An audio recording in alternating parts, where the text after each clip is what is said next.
Entonces vamos a hablar un poquito de diagnóstico molecular. Entonces lo primero que vamos a hablar es de reacción en cadena de la polimerasa.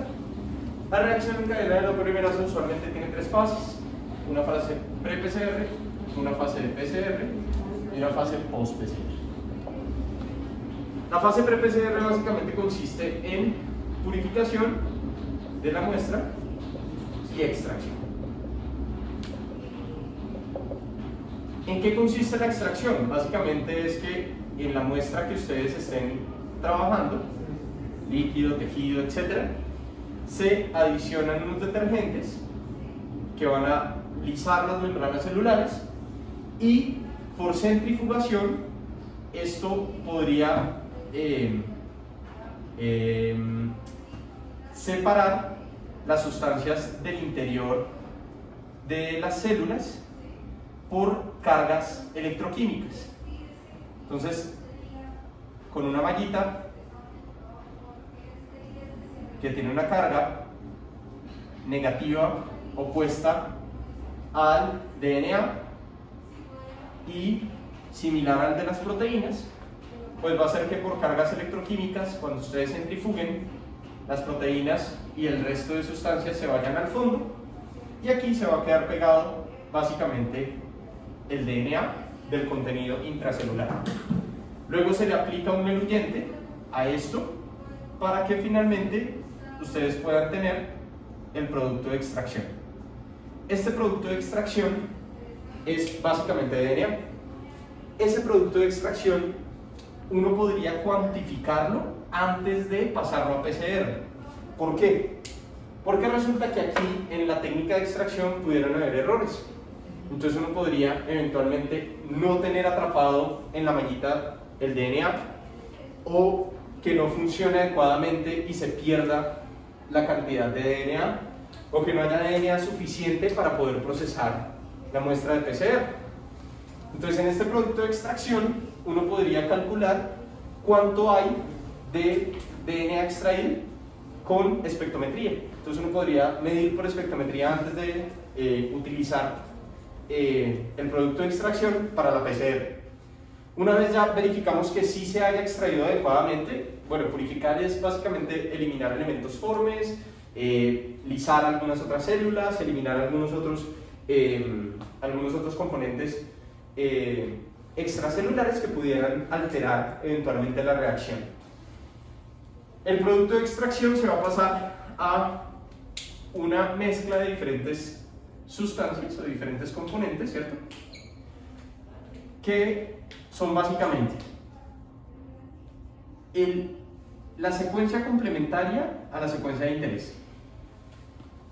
Esa pequeña cadena de bases nitrogenadas complementarias a la secuencia de interés es lo que llamamos primers, cebadores o iniciadores. ¿Listo? Muy bien. Pero además necesito nuestra protagonista, que es la polimerasa de DNA. Esta polimerasa de DNA tiene que ser estable frente a los cambios de temperatura, porque lo que vamos a hacer para tratar de identificar nuestra molécula, nuestra secuencia de interés, es temperatura. Entonces, esta DNA polimerasa, la más famosa es la Taq polimerasa, que viene de Thermophilus aquaticus.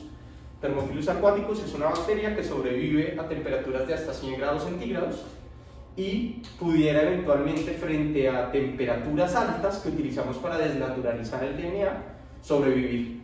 Si tuviéramos una DNA polimerasa humana, pues es muy poco probable que logre sobrevivir a temperaturas más altas. ¿Listo? Entonces, por eso se utiliza esta polimerasa, Taq polimerasa. Tiene esta Taq polimerasa que unir bases nitrogenadas dependiendo del patrón molecular, digamos, que se esté dando de la secuencia de interés. Entonces, para que puedan unir bases, tenemos basecitas sueltas, ¿cierto?, que se llaman oligonucleótidos, y el cofactor fundamental de la DNA polimerasa, que es el magnesio. Diferentes concentraciones de magnesio, diferentes concentraciones de Taq polimerasa, diferentes concentraciones de oligonucleótidos son los factores que tienen que resolverse para estandarizar una PCR. Entonces por eso ustedes escuchan que no es tan fácil estandarizar PCR, y es porque probablemente las concentraciones de cada uno de estos elementos pueda cambiar. ¿Cómo hago yo para identificar el primer que necesito específicamente para la secuencia que me interese, para el gen que me interese? Pues se pueden diseñar por programas, digamos, que construyen algoritmos que dicen, dependiendo de, por ejemplo, genoma humano o algunas otras bases de datos conocidas de genes, saber que esa secuencia se va a pegar exactamente a ese gen y no se va a pegar a otra parte de otro gen que de pronto pudiera causar fallos en la especificidad. Por eso, por el diseño de primers, por el diseño de los iniciadores, es que se hace tan específica la PCR, porque tiene que unirse a esa secuencia que es específicamente del gen de interés. Si esa secuencia se repite en otro punto del material genético, pues pierde especificidad. Ese primer entonces ya no va a servir. Tendríamos que diseñar un nuevo primer. ¿Listo? Existen programas de diseños de primers, existen empresas que diseñan primers, existen, pues básicamente la posibilidad de que usted le diga, necesito identificar este gen, mándeme los primers, se va hasta Corea, de Corea le responden y costará, no sé, muy barato. ¿Listo? Una vez usted tiene esto, pone su producto de extracción a esto que le va a llamar la mezcla maestra, la master mix. Y cuando usted tiene todo eso mezclado, pues va a empezar a hacer sus termociclos. ¿En qué consisten los termociclos? Una temperatura de desnaturalización, una temperatura de anillamiento y una temperatura de elongación. ¿Qué sucede en la temperatura de desnaturalización? Cuando usted tiene DNA doble cadena, usted separa las dos cadenas con una temperatura muy alta. Luego usted reduce la temperatura a un punto donde el primer pudiera ubicar su secuencia de interés. Si el primer se une a la secuencia de interés, cambia usted la temperatura para activar la DNA polimerasa. Y cuando la DNA polimerasa encuentra el primer unido a su secuencia de interés, transcribe, digamos, hace la copia, amplifica. ¿Listo? Entonces, suponiendo que tengamos una primera secuencia, hacemos un ciclo, si identifica se generarán otras copias, hace otro ciclo, estas serán las originales, pero cada una de estas tendrá otra copia, y así sucesivamente, generando una reacción en cadena. ¿Listo? Por eso la respuesta es exponencial. Hace tantos termociclos como necesite para poder identificar el gen de interés, dependiendo de su estandarización, y cuando termina de hacer los termociclos, eso lo hace un aparatico que se llama termociclador. ¿Listo? Usted saca el producto de PCR y lo pasa a post-PCR.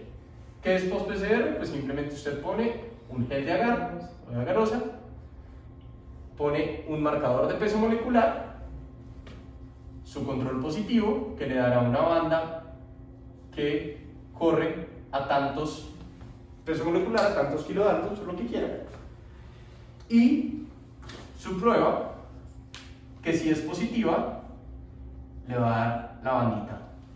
¿Lo han visto en los estudios de genética? Sí, sí. ¿Cierto? Que sale una banda y ahí está el patrón de banda. Perfecto. Esto se llama PCR convencional. ¿Fácil o engorroso? Ese pedazo. Listo. El PCR es, claro, hay varios pedazos que son como engorrosos. Uno termina siempre contaminando la muestra. Resulta que hay varias cosas, ¿no? Esta DNA polimerasa tiene diferentes inhibidores. El polvillo de los guantes es inhibidor de PCR. La albúmina es inhibidor de PCR. La hemoglobina es inhibidor de PCR. Entonces hay muchas sustancias que pudieran ser inhibidores de PCR. Entonces donde usted contamine su master mix con un inhibidor de PCR, pues no le va a dar nada. ¿Listo? Entonces ni siquiera le va a dar el control positivo. Entonces definitivamente no. Lo otro es que nosotros tenemos DNAsas y RNasas en las superficies, en las manos, por ejemplo. Entonces, si usted no está eliminando las RNasas y DNasas de sus guantes, es probable que pueda contaminar la muestra con DNasas. Entonces, si usted su producto de extracción lo contamina con una DNasa o una RNasa, pues no va a amplificar nada. Por eso a veces este producto de extracción vale la pena pasarle como un control de calidad con espectrometría. Pero claro, esto, donde usted le llegue a meter material genético a su master mix como contaminante, pues es probable que de ahí en adelante todas las pruebas que usted haga le vayan a salir falsamente positivas. Entonces se recomienda que la fase pre-PCR se haga en una parte del laboratorio, la preparación de la master mix en otra, los termociclos en otra parte del laboratorio y finalmente el revelado, que es lo más sencillo al principio. ¿Listo? Que es el post-PCR. ¿Cuánto tarda hacer esto? Bueno, depende de los kits de extracción. Uno puede tener varios kits de extracción que puedan tener extracción en 1 hora, 3 horas, 3 horas y media, depende. ¿Listo? Los termociclos, digamos la PCR como tal, va a depender de cuántos termociclos necesite y cada termociclo puede tener duraciones diferentes y poder cambiar las duraciones de cada una de las temperaturas puede hacer que la PCR pierda especificidad o pierda sensibilidad. ¿Listo? Entonces esto también tiene que estar estandarizado. Y ya post-PCR pues sí es muy sencillo, o sea, si uno se equivoca en post-PCR es probablemente porque usted lo puso a correr en la electroforesis y usted se fue a comer chocorramo y Coca-Cola y se le olvidó y cuando vuelve todo está por acá más o menos, se le salió el gel. Pero digamos que es poco probable que usted en post-PCR se vaya a equivocar. Entonces en ese orden de ideas, para poder hacer PCR convencional usted necesitaría un espacio de biología molecular, un espacio de laboratorio de biología molecular.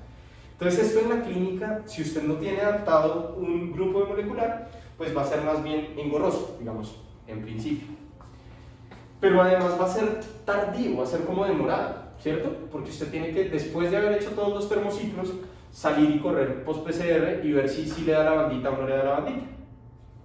Entonces usted dice, ¿tanta vaina para un blanco molecular? Pues bueno, se podría hacer otro blanco molecular, ¿cierto? Entonces usted introduce aquí otro primer de otra secuencia de interés, ¿cierto? Y usted a un primer le va a poner un peso molecular, a otro primer otro peso molecular, y usted puede hacer la identificación al mismo tiempo de varios blancos moleculares. ¿Listo? Esto de acá se llama PCR multiplex. ¿Listo? Más de un blanco molecular en la misma reacción se llama PCR multiplex. Entonces usted dirá, pues sí, engorroso, pero bueno, ya tengo 2 blancos moleculares. Pero sigue siendo un poco demorado. Entonces una opción es que usted vaya identificando cada vez que la Taq polimerasa pase por un sitio donde se anilló, puedo marcarlo con fluorescencia para que emita fluorescencia cada vez que la Taq polimerasa pase por ese primer, pase por ese sitio que se anilló. Entonces, una opción es ponerle un fluoróforo al primer. Y si le pongo un fluoróforo, cada vez que pasa la Taq polimerasa, cada vez que se activa la Taq polimerasa por la unión del primer, pues va a emitir fluorescencia. Entonces, yo tengo esto. No se ve. Entonces, yo tengo una curva de fluorescencia con respecto al tiempo y en cada ciclo voy viendo, en la medida en que se va dando la reacción, la emisión de fluorescencia hasta cierto punto donde digo, listo, es positivo. Pero esto lo veo en cada ciclo, ciclo 0, ciclo 1, 2, 3, 4, 5, 6, 35, 37, 40. ¿Listo? Esta técnica de ver la fluorescencia que se emite cada vez que la Taq polimerasa pasa por allí se llama PCR en tiempo real. ¿Listo? Pero además puedo identificar otro blanco molecular, es decir, puedo hacer que este brille con un fluoróforo y este brille con un fluoróforo diferente, entonces de pronto detectar 2 blancos moleculares. Entonces esto se llama PCR multiplex en tiempo real. ¿Listo? Hay varias formas de emitir fluorescencia. Una de las formas puede ser que yo tengo un primer único, detecta la secuencia complementaria, pasa la Taq polimerasa y emite fluorescencia. Otra opción es ponerle corriente arriba, eventualmente, ¿cierto? O corriente abajo, otro primer. que cuando están a un número determinado de bases nitrogenadas puede emitir fluorescencia. A uno lo tengo bloqueado y el otro, cuando se acerca en algún punto del material genético, supongamos que esta es mi secuencia de interés y yo diseño uno para que identifique de aquí a acá y otro para que identifique de aquí a acá. Los genetistas me van a matar cuando ven esto, pero es más o menos para que lo entiendan. Entonces, si están sueltos, no va a emitir fluorescencia. Pero si están pegaditos, estos dos primers, va a emitir fluorescencia. Eso es lo que ustedes van a leer como Cohen-Cherry Reporter, que es básicamente aumentar especificidad a la secuencia que se amplificó para poder emitir fluorescencia. ¿Listo? Entonces, por ejemplo, los primers van por la vida y si tengo una secuencia que sea poco específica, se van a unir. Pero solo se van a unir en esa secuencia completa o en ese gen completo. Solo va a emitir fluorescencia si el otro primer se pega a un número de pares de bases determinado, a distancia del otro. Si están pegaditos, emite fluorescencia. Si están separaditos, no emite fluorescencia. Entonces, esa técnica también se puede utilizar en real time para poder ver que realmente amplifico. ¿Listo? Entonces, esto es tiempo real, menos engorroso, ¿cierto? Pues digamos, al menos retrasado, ¿sí? Entonces, se podría evaluar varios blancos moleculares al tiempo. El otro tema es que finalmente usted va a terminar por probabilidad, así sea que estos oligonucleótidos se unen entre sí, formando por probabilidad una secuencia complementaria a su primer.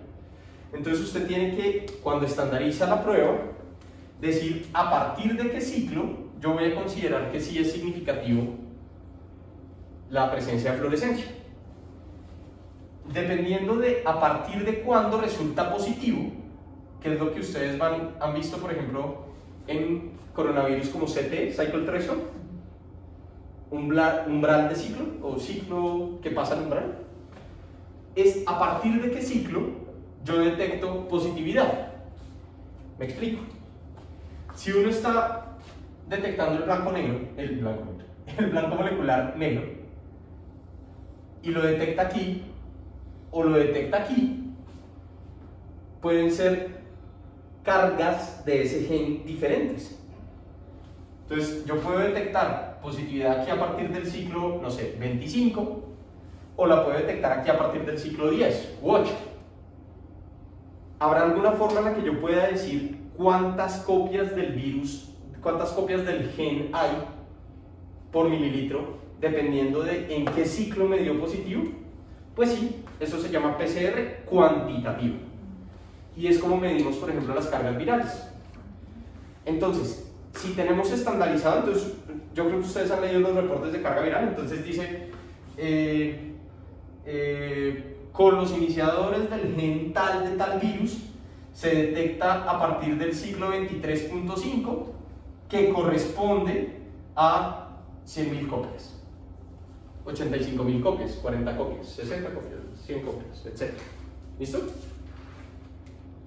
Esto se llama PCR cuantitativa, se hace con PCR en tiempo real y digamos que nos sirve, por ejemplo, para las cargas virales. ¿Listo? ¿Claro hasta acá? Bueno. Otra opción de identificación que ya no es PCR es la hibridización. ¿Se acuerdan de algo que se llama FISH? La hibridización in situ con fluorescencia. Bueno, eso básicamente consiste en que usted tiene una muestra biológica. Esa muestra biológica usted la pone a incubar, ¿cierto? Entonces usted tiene aquí, no sé, sus colonias de bacterias, las pone a incubar con una secuencia complementaria a un gen de interés.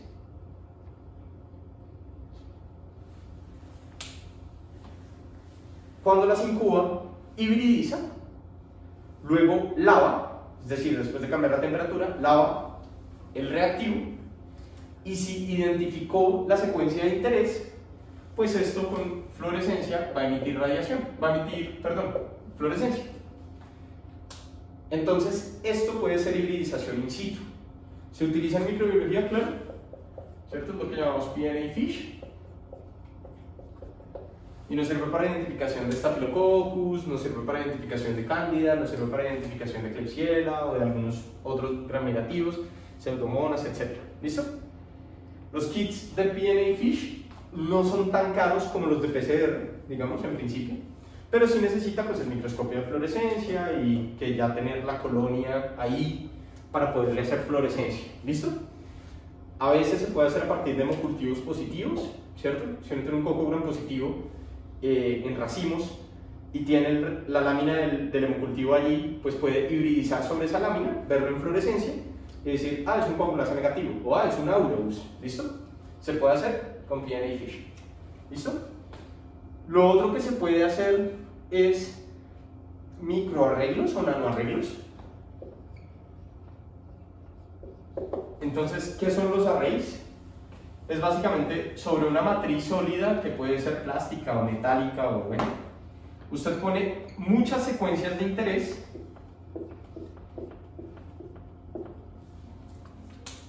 extrae, amplifica e hibridiza con esta matriz. Y entonces yo puedo identificar al mismo tiempo varios blancos moleculares solo cualitativamente. ¿Listo? Lavo, mido o veo la fluorescencia, o una máquina ve la fluorescencia y dice, este blanco está, este está, este está, este no está, este no está, este no está, este no está, este sí está. ¿Listo? Esto puede ir de la escala micro a la escala nano y entonces tener al mismo tiempo del producto de extracción de DNA muchos blancos moleculares al tiempo, o del producto de retrotranscripción de RNA o del producto de RNA en transcriptómica, ver diferentes secuencias de mRNA, de RNA mensajero, que se hibridiza con estos blancos moleculares y yo podré decir está expresado o no está expresado. Entonces, con microarreglos o nanoarreglos se han hecho estudios, por ejemplo, de transcriptómica, ¿vale? Y ya está. Eso es básicamente, bueno, y lo otro es T2, que era lo que les expliqué la vez pasada, que es hibridizar con algunas secuencias específicas, pero acoplado a nanopartículas paramagnéticas, que con un resonador se extraen y si se forma el acúmulo, pues ahí está el blanco. ¿Listo? Esto tampoco es cuantitativo, esto es cualitativo. Y eso es básicamente lo que tenemos. Ahora vamos a hablar un poquito de plataformas comerciales. Entonces, una plataforma que hace CFI, ¿cierto? Se llama Expert. Pues Expert son unos cartuchitos. Tengo aquí adelante un código QR. Si usted lo ve por encima, va a ser como unos circulitos. Y si usted lo corta por la mitad, pues lo que usted va a ver en el cartucho es que tiene unos pocitos. ¿Listo? Que se van conectando entre sí.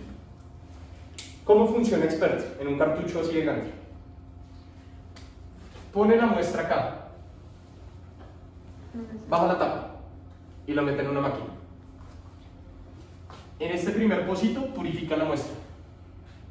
En este segundo pocito hace extracción.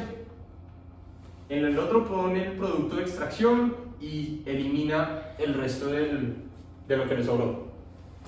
En el otro empieza a hacer la master mix. En el otro termociclo con la master mix y le da una curva de PCR multiplex, de PCR en tiempo real, perdón. Y si usted quiere varios blancos, pues se le tiene varios blancos y puede hacer PCR en tiempo real con varios blancos, multiplex. Entonces, la plataforma tiene diferentes aplicaciones, ¿cierto? La que más conocemos, ¿cierto? MTV Riff. MTV Riff tiene como blanco molecular el RPV, ¿listo? RPV que está altamente conservado en micobacterias del complejo Mycobacterium tuberculosis y es donde se localizan la mayor parte de las mutaciones relacionadas con resistencia a rifampicina. ¿Listo? Entonces, si detecta RPV, pues entonces es Mycobacterium tuberculosis complex, y si detecta el RPV wild type y ninguno de las mutaciones, pues será sensible a rifampicina. Si no detecta el wild type y detecta alguna de las mutaciones, pues será resistente a rifampicina, ¿cierto? Y como entre el 70 y el 80%, dependiendo de la serie de las monoresistencias a rifampicina, pueden ser multidroga, entonces se manejaría con multidroga. ¿Chévere, sí o no? Ok. Hay otro cartucho, que es la tarea de meningitis tuberculosa, que se llama Expert MTB-RIF Ultra. Pues resulta que al Ultra le agregan una secuencia que se llama la secuencia de inserción 6110 de las micobacterias del complejo Mycobacterium tuberculosis. Y ese 6110 tiene un poquito mejor sensibilidad que el gen RPOB en la identificación molecular de Mycobacterium tuberculosis. Entonces, en secreciones respiratorias les fue mucho mejor es, dependiendo de los estudios, puede ser hasta 10 o 15% más de sensibilidad, dependiendo del estudio, repito. En líquido cefalorraquídeo les fue inicialmente mucho mejor, hasta una revisión que lidera el profesor Toites también, publicada este año, que dice que no sirve para nada con respecto a MTB-RIF normal.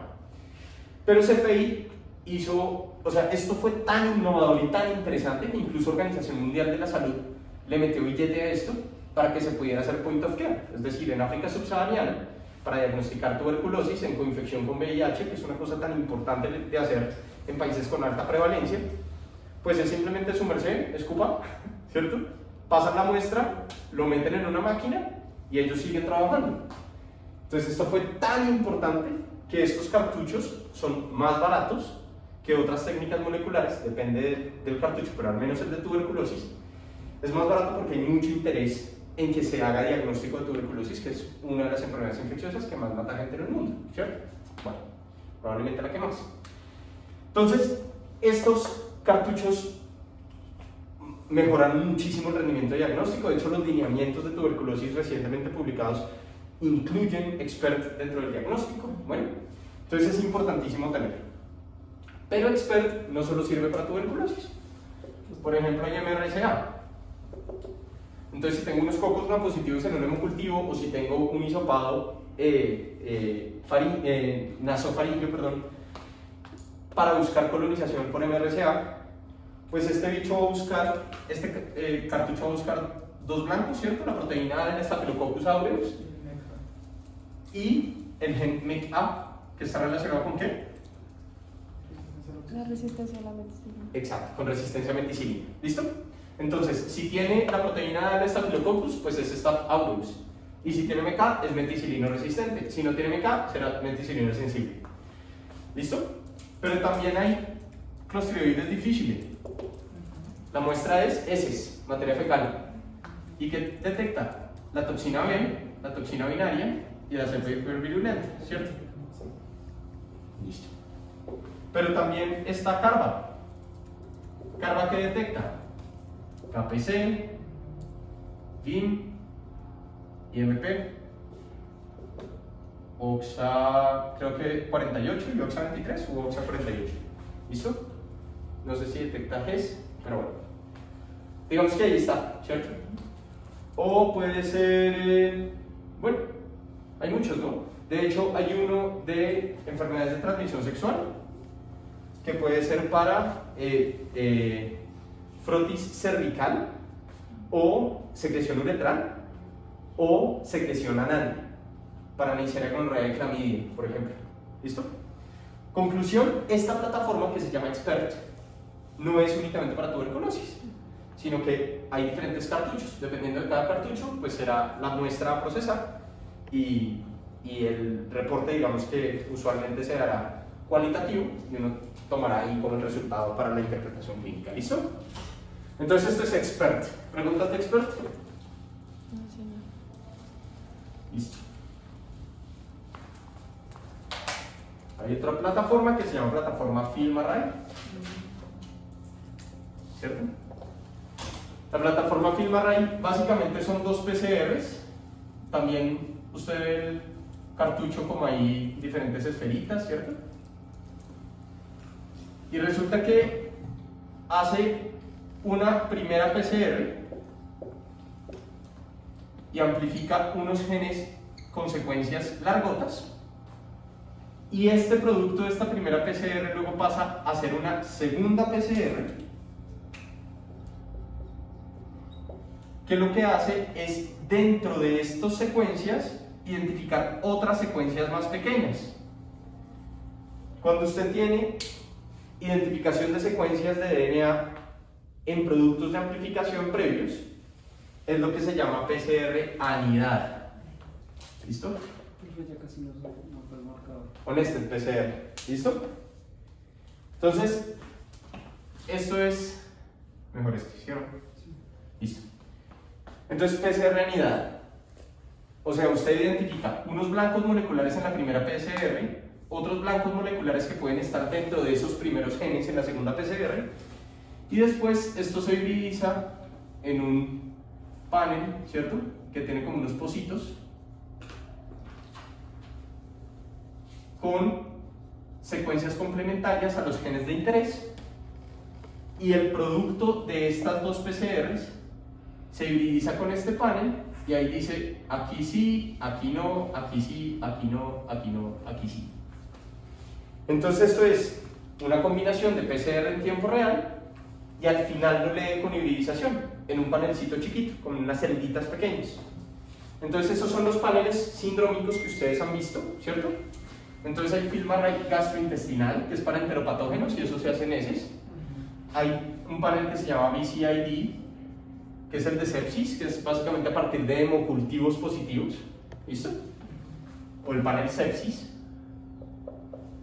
No sé si BCID es de la competencia, pero bueno, a mí igual BioFire no me paga por esto lo hace BioFire. ¿Listo? Obvio me iré por acá. Hay panel meningitis encefalitis para líquidos de pararraquídeo. Hay panel respiratorio alto y bajo. ¿Listo? Entonces, digamos que lo que hicieron ellos fue organizar dentro de esta plataforma síndromes para poder aplicar este diagnóstico molecular. ¿Listo? Entonces, ahí tenemos film array. Y otra pequeña cosita que era básicamente para hablarles de identificación de micobacterias. ¿Se acuerdan de nuestro paciente enfermedad cavitaria no sé qué tiene? Listo. Entonces resulta que usted podría detectar por PCR multiplex dos blancos. Un blanco que es el gen HSP65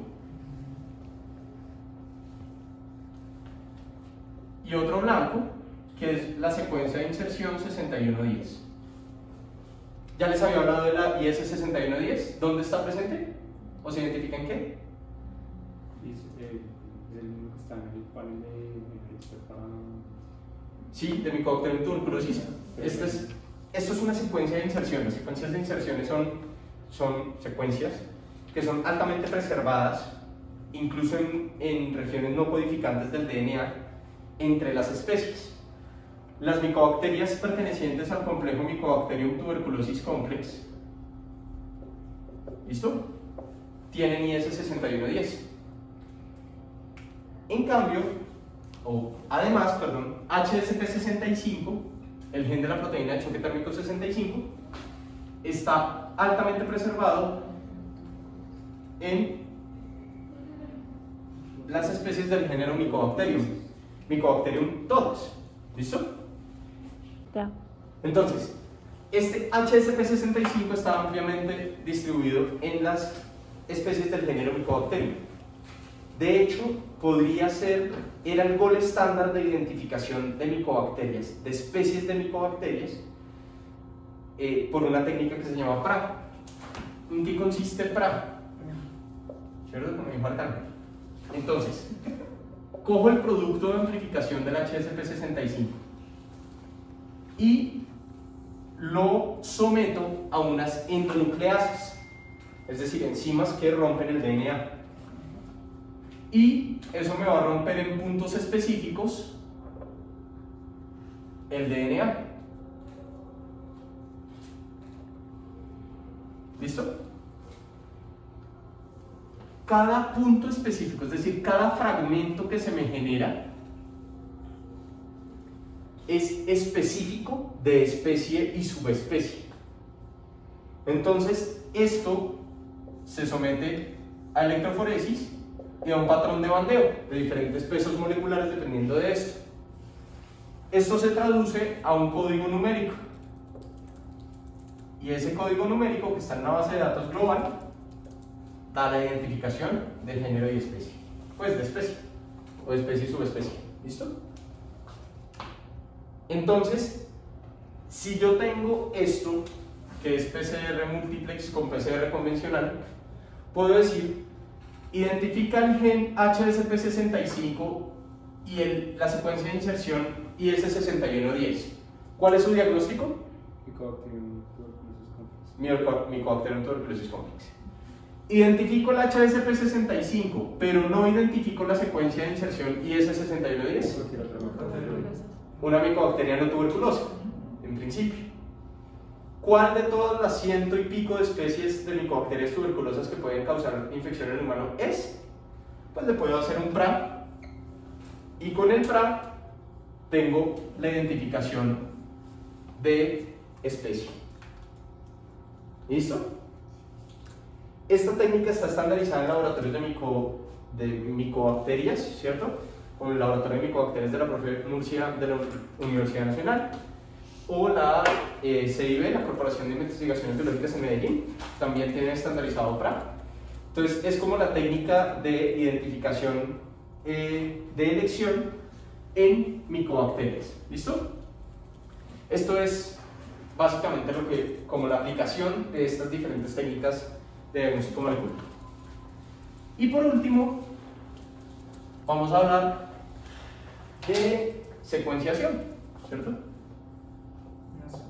Next Generation Sequencing o Whole Genome Sequencing. Entonces, ¿cómo es la vuelta? Esto tiene dos generaciones, ¿cierto? Una primera generación que se llama Sanger, que básicamente consiste en que usted tiene un producto de amplificación de un gen. Ese gen lo corre por un capilar y cada vez que identifica una base nitrogenada va dándole un pico dentro de un espectro específico para cada base nitrogenada. Entonces, ¿qué es Next Generation? ¿Qué es secuenciación? Pues poner aquí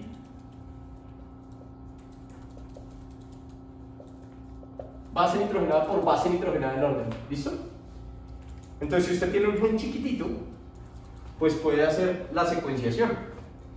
Y si usted conoce la secuencia de ese gen y encuentra que esta base nitrogenada en esta posición cambió y que ese cambio en esa base nitrogenada le genera un cambio en el aminoácido que codifica, entonces usted dice, ok, encontré. Entonces, cuando hay una mutación, yo pudiera, si conozco la secuencia del gen, podría decir en tal punto, en tal base nitrogenada hay una mutación, y esa mutación puede que signifique un cambio en el aminoácido para el que codifica ese codón, ¿cierto? Entonces, eventualmente uno pudiera identificar, ¿se acuerdan los SNPs?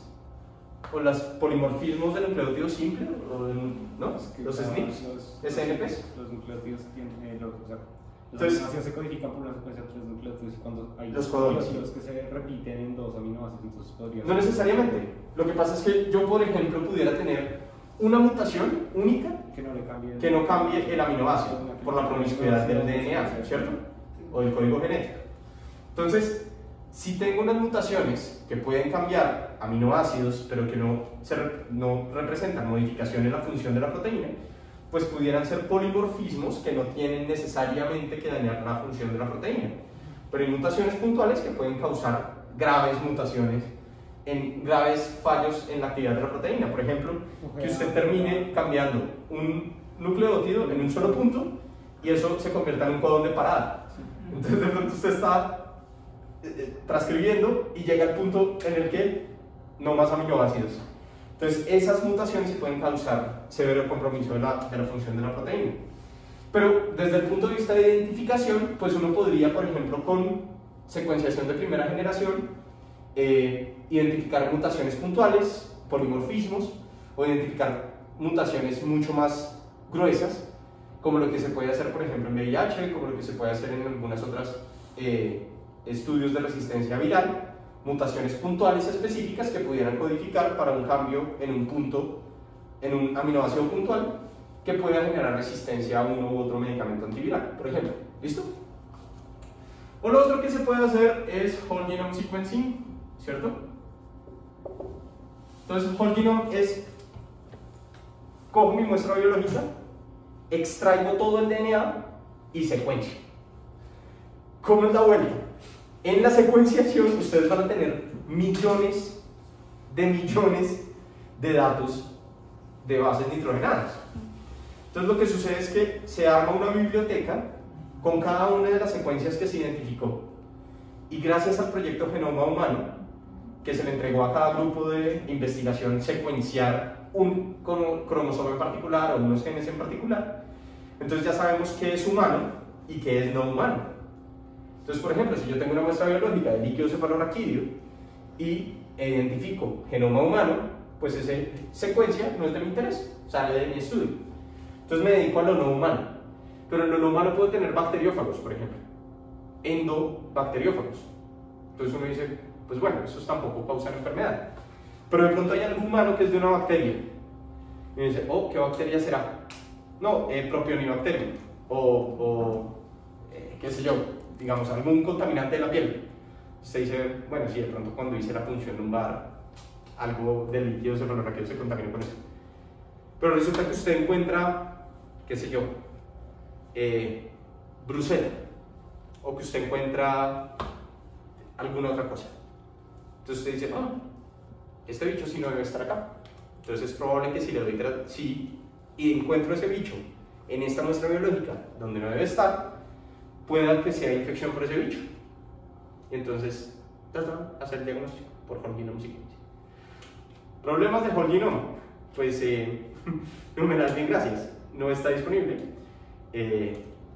Digamos, no tenemos las plataformas de uso comercial.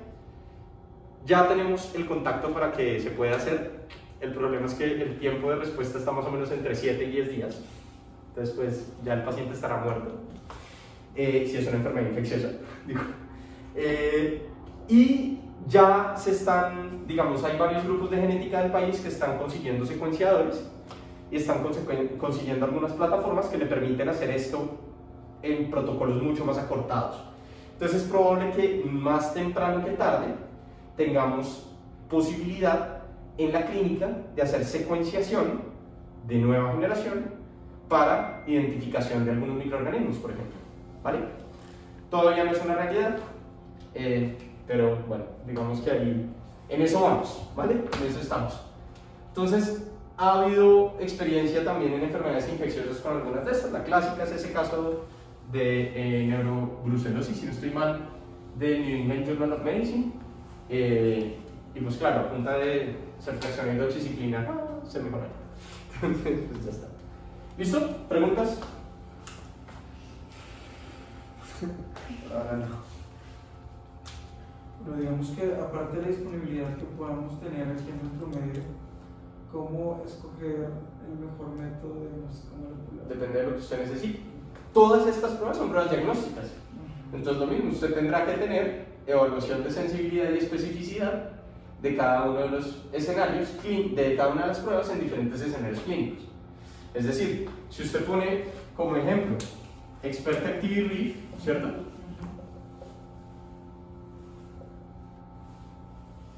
Pues en esputo va muy bien, en lavado bronquialveolar puede ir de pronto un poquito mejor, en líquido cefalorraquídeo no tanto, en líquido pericárdico de pronto, en líquido pleural flojo. ¿Listo? Pero resulta que no, que lo que usted tiene es una espondilodicitis. Pues espondilodicitis es hueso o disco, o sea, es tejido. Expert no está estandarizado para tejidos.